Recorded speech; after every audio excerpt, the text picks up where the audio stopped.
Krščanska vera ni ne teorija, ne filozofija, je srečanje z Jezusom. Da bi ga zares srečali, pa se moramo podati na pot, in sicer s 3 držami: biti čuječi v molitvi, delovni v ljubezni in radostni v hvaljenju. Tako je poudaril papež Frančišek med homilijo, ko je 28. novembra zjutraj na začetku adventnega časa daroval svetomašo v kapeli doma Svete Marte. Advent je čas hoje, da bi šli naproti srečanju z Gospodom, oziroma čas, ko ne smemo biti pri miru. Zato se moramo vprašati, kako lahko gremo naproti temu srečanju in katere so drže, ki jih moramo imeti, da bi srečali Gospoda. La liturgia ci segnala 3 atteggiamenti: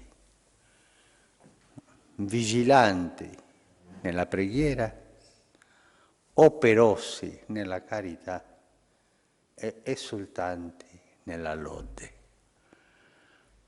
Cioè, devo pregare. Liturgija nam priporoča 3 drže: biti čuječi v molitvi, delovni v ljubezni in radostni v hvaljenju.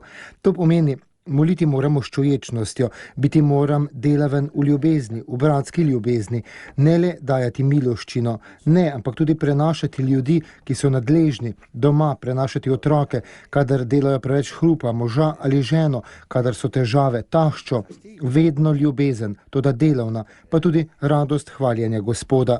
Tako moramo živeti to pot in to željo, da bi srečali Gospoda, da bi ga dobro srečali, da ne bi ostali pri miru. Ako ga bomo srečali, je dodal papež Frančišek, nas čaka presenečenje, saj je on, Gospod, presenečen in tudi on ni pri miru. Jaz sem na poti, da bi srečal njega, on pa je tisti, da bi srečal mene.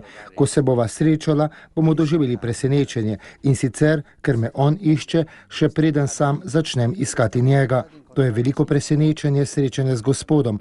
On nas je iskal prej, on je vedno prvi, tudi on je na poti, da bi nas srečal.